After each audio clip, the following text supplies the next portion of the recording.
Hello guys, today I'm back with Numbers chapter 11 today. Today is about the people of Israel are kind of not happy about the hard times.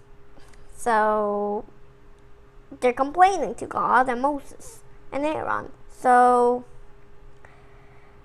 God got mad and just set a plaque at the almost at the end of the tents and giving a as a warning. So God just gave the people a lot of species. One species of bird, but it's a lot. I forgot the name, but we're going to learn about today. So now let's start. Okay, let's start. Chapter 11, the Lord sends fire among the people. The people weren't happy about the hard times they were having. The Lord heard what they were saying and made them very angry. Then the Lord set fire on them. It blazed out among the people. It burned up some of the outer edges of the camp. The people cried out to Moses. Then he prayed to the Lord, and the fire died down. So that place was named Taberah. That's because of the fire from the Lord that blazed out among them there. The Lord sends quail for the people to eat. Some people with them began to wish for other food. Again, the Israelites began to cry out. They said, we wish we had meat to eat. We remember the fish we ate in Egypt. It didn't cost us anything. We also remember the cucumbers, melons, leeks, onions, and garlic. But now we've lost all interest in eating. We never see anything but this manna. The manna was like coriander seeds. It looked like sap from a tree. The people went around gathering it. Then they ground it up in a small mill they held in their hands, or they crushed it in a stone bowl. They cooked it in a pot, or they made loaves out of it. It tastes like something made with olive oil. When the dew came down on the camp at night, the manna also came down. Moses heard people from every family crying at the entrances to their tents. The Lord became very angry, so Moses became upset.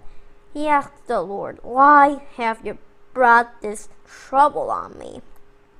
Why aren't you pleased with me? Why have you loaded me down with the troubles of all these people? Am I like a mother to them? Are they my children? Why do you tell me to carry them in my arms? Do I have to carry them the way a nurse carries a baby? Do I have to carry them to the land you promised? You promised the land to their people of long ago. Where can I get meat for all these people? They keep crying out to me. They say, 'Give us meat to eat.' I can't carry all these people by myself. The load is too heavy to me. Is this how you are going to treat me? If you are pleased with me, just put me to death right now. Don't let me live if I have to see myself destroyed anyway." The Lord said to Moses, "Bring me 70 of Israel's elders.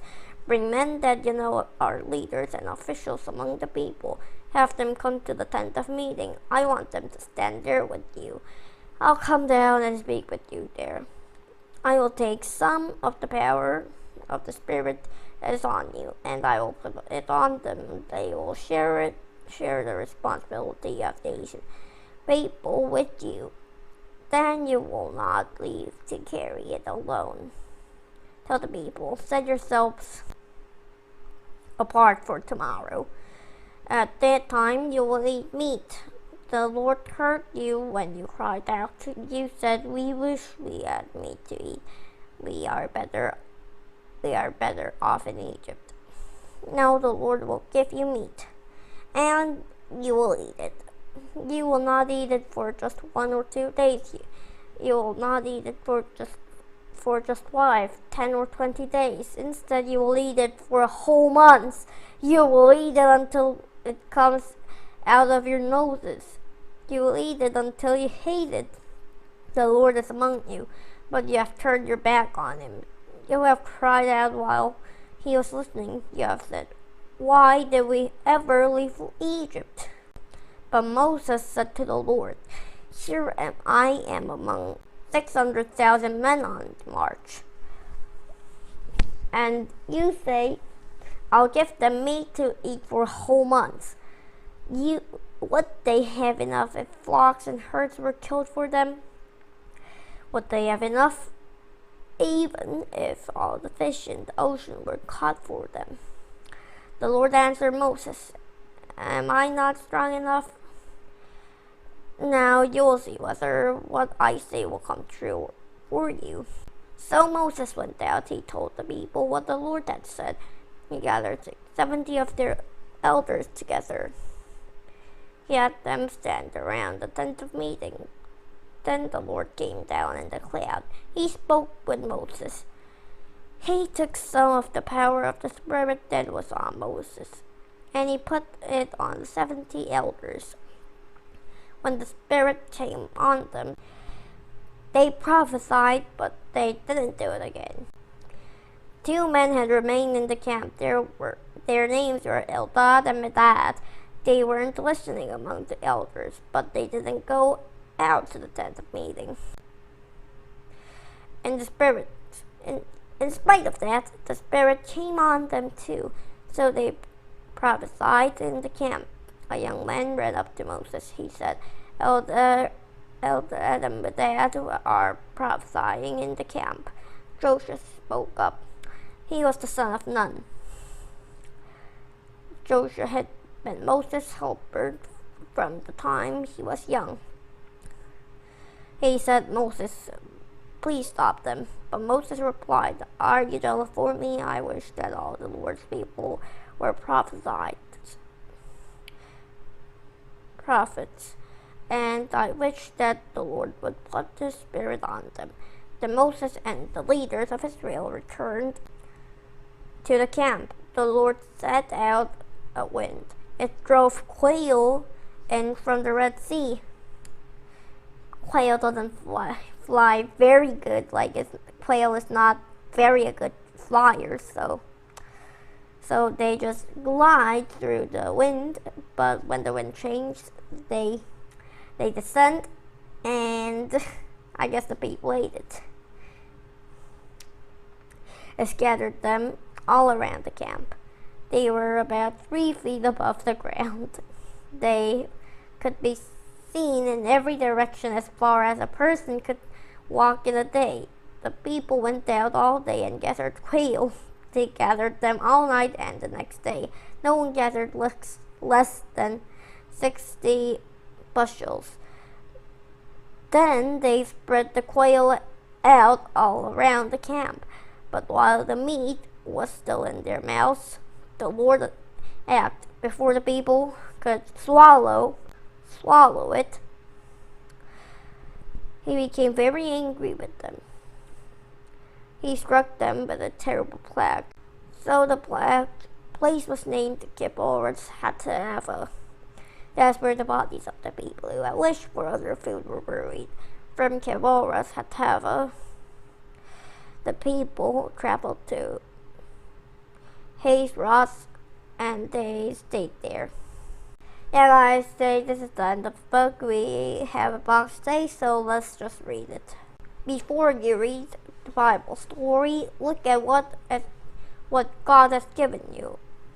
Count or guess how many you have each saying on this list. Shirts, yes. Jeans, yes. pairs of socks, pairs of shoes, sweatshirts, toys, books, meals and snacks today, movies and video games. Yeah, I have all. God definitely gave this a lot to me. I hope you don't become like me. So, God gave us this. I think I have these already. I have a whole lot of these. A lot of, I guess the smallest one is books for me. What about you? Just type it in the comments. I'll just read it and say it to you. I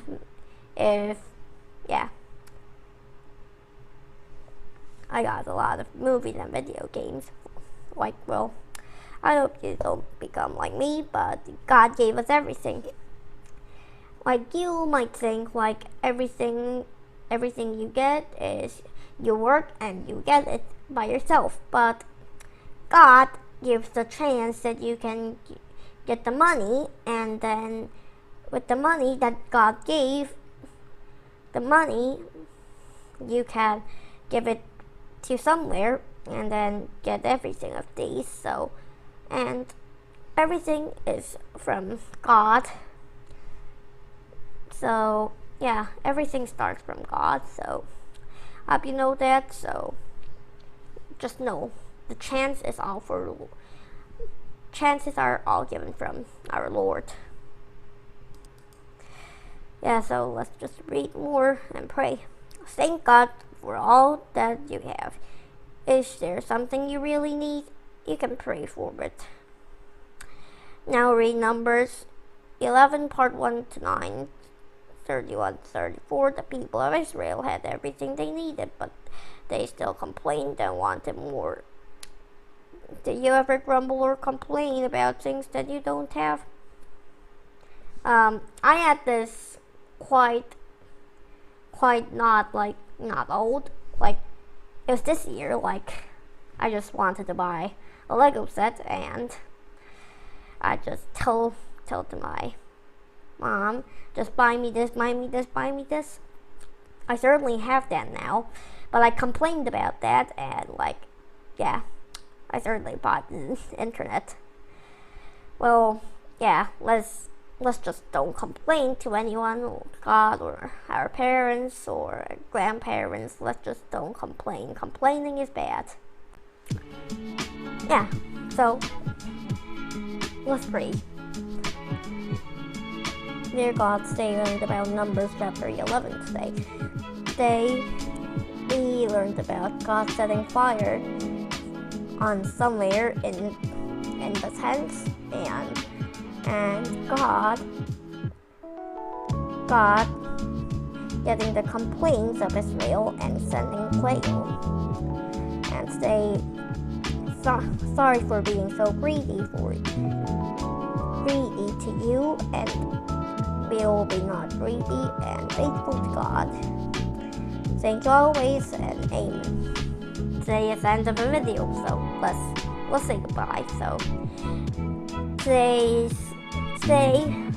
let's don't be greedy. So I hope you don't be greedy, and that's all for today.